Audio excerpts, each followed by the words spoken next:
राम राम मंडळी. 1961 सालापासून महाराष्ट्र राज्य कुस्तीगीर परिषद महाराष्ट्र केसरी कुस्ती स्पर्धा आयोजित करत होती. त्या काळात परिषद भारतीय कुस्ती संघ आणि भारतीय शैली कुस्ती महासंघ भारत या दोन्ही राष्ट्रीय संघटनांना संलग्न होती. त्यामुळे परिषद मॅट आणि माती या दोन्ही प्रकारातील स्पर्धा घेण्यास सक्षम होती.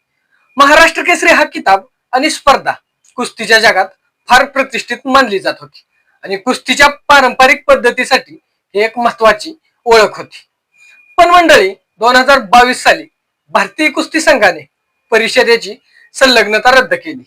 या निर्णयामुळे परिषदेला आधीचे अधिकार गमवावे लागले आणि थेट स्पर्धा घेणं कठीण झालं.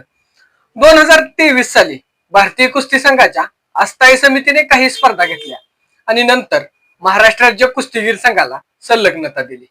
या संलग्नतेनंतर हा संघ पूर्वी परिषद ज्या पद्धतीने मॅट आणि माती या विभागातील महाराष्ट्र केसरी स्पर्धा घेत होती त्याच पद्धतीने स्पर्धा घेऊ लागला. त्यामुळे मॅटवरील महाराष्ट्र केसरीचा अधिकार आता महाराष्ट्र राज्य कुस्तीगीर संघाकडे आला आहे आणि त्यांनी पूर्वीच्या परिषदेप्रमाणेच नियोजन सुरू ठेवलं. त्याच वेळी कुस्तीगीर परिषद सुद्धा त्या काळात स्पर्धा घेतच होती. पण सध्या वादाच्या पार्श्वभूमीवर कुस्तीगीर परिषद शांत आहे. त्यांना दोन्ही राष्ट्रीय संघटनांची मान्यता अथवा संलग्नता नाही, त्यामुळे थेट स्पर्धा घेणं शक्य नाही. मात्र परिषदेला असलेला इतिहास आणि पारंपरिक वारसा या वादाच्या पार्श्वभूमीवर खूप महत्वाचा आहे.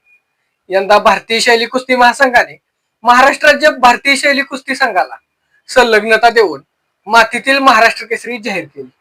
त्यांनी हे करताना भारतीय शैली कुस्ती महासंघाच्या जुन्या काळातील महाराष्ट्र राज्य कुस्तीगीर परिषदेच्या संलग्नतेचा दाखला दिलाय. त्यामुळं असं दिसतं की मातीवरील अधिकार अजूनही इंडियन स्टाईल कुस्ती महासंघाच्या नियंत्रणात आहे. म्हणजेच एकीकडे भारतीय शैली कुस्ती महासंघानं मातीवरील अधिकार जपलाय, तर दुसरीकडे महाराष्ट्र राज्य कुस्तीगीर संघानं कुस्तीगीर परिषदेची जागा जशीच्या तशी घेतली. मंडळी, मॅट आणि माती या दोन्ही विभागातील स्पर्धा पूर्वी ज्या पद्धतीने होत होती तीच पद्धत आजही महाराष्ट्र राज्य कुस्तीगीर संघाच्या नियोजनात आहे. मंडळी, या पार्श्वभूमीवर महाराष्ट्र केसरीसाठी दोन वेगळ्या संघटना दावा करत असल्यामुळे कुस्ती विश्वात सध्या मोठा वाद निर्माण झालाय. हा वाद फक्त स्पर्धेवर नाही तर कुस्तीच्या पारंपरिक पद्धतीवर, अधिकारांवर आणि संलग्नतेवर, त्याचबरोबर मान्यतेवर या सर्व घटकांवर आधारित आहे.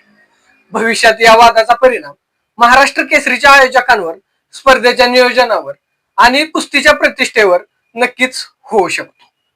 धन्यवाद.